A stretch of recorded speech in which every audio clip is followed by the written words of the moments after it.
இல்ல இந்த இன்சிடென்ட் நடந்ததுக்கு அப்புறம் இங்க இருக்கக்கூடிய பாதுகாப்பு ஏற்பாடுகளை ரிவ்யூ பண்றதுக்காக வந்தேன். ஆர்எம்ஓ டைரக்டர் டாக்டர்ஸ் எல்லாம் இன்டராக்ட் பண்ணியிருக்கிறோம். அவங்களோட பாதுகாப்பு உறுதி செய்யறதுக்கு என்ன நடவடிக்கை எடுக்கணும்னு டிஸ்கஸ் பண்ணிட்டு அதுக்கு உத்தரவு கொடுத்துறேன்.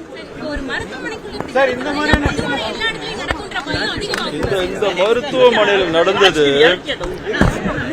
அந்த குற்றவாளி 6 மாசமா இங்க வந்துட்டு போயிட்டு இருக்கிறான். நேத்து கூட அதை டாக்டர்கிட்ட ஒரு மணி நேரம் இன்டராக்ட் பண்ணிருக்கிறான். இது புதுசா வந்த ஆளு கிடையாது. அவனும் இங்க 6 மாசமா அவனோட அம்மா வந்து ட்ரீட்மெண்ட்ல இருந்திருக்கிறாங்க. எதிர்பாராத சம்பவம்.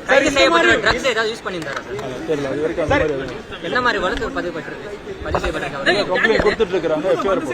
இந்த மாதிரி வழக்குக்கு தனிப்பட்ட வழக்கு இது வந்து ட்ரீட்மெண்ட்டுக்கு வந்தவர் இந்த மாதிரியான முன்னாடி கண்டறிய முடியாது அப்படின்னு சொல்றது புரிஞ்சுக்க முடிஞ்சாலும் ஒரு சிஸ்டம் ஒரு கவர்மெண்ட் தனிநபர்களுக்கு பயம் இல்ல அப்படிங்கறத இது காட்டுது. சார் இந்த மாதிரியான வழக்குகளுக்கு தனிப்பட்ட பிரிவுகள் எதுவும் இருக்கா?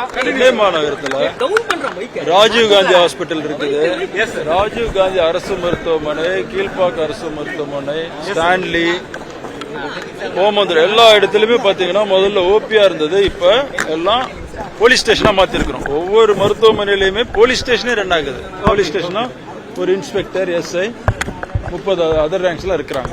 அது மாதிரி காவல் இது போலீஸ் ஸ்டேஷன் காவல் நிலையம் இல்லாத மருத்துவமனைகள்ல ஓபி நாம போட்டு ரன் பண்ணிட்டு இருக்கிறோம். ஓமந்தூர் வரலாம். அந்த மாதிரி அதுக்குள்ள பாதுகாப்பு ஏற்பாடுகளை பார்த்தா இங்க இருக்குது ஒரு ஓபி, பட் அவுட் சைட்ல அந்த அடுத்ததுல இருக்கிறதுனால இதுக்கும் இங்க ஒரு ஓபி போட்டு பாதுகாப்பு அதிகப்படுத்துறதுக்கு நடவடிக்கை எடுத்து. எஃப்ஐஆர் எதுவும் போட முடியுமா இதுல? ஏன்னா இப்போ நார்மல் பர்சன் கிடையாது. அது சட்ட வல்லுநர்கள்ட்ட கேட்டு முடியும். சரி, எந்த மாதிரியான வழக்குகள், எந்த மாதிரியான எவ்வளவு ஆண்டுகள் தண்டனை கிடைக்கும் சார்? ஏன்னா இது வந்து ஒரு கொலை முயற்சி வழக்கு தான். அதுக்குள்ள தண்டனை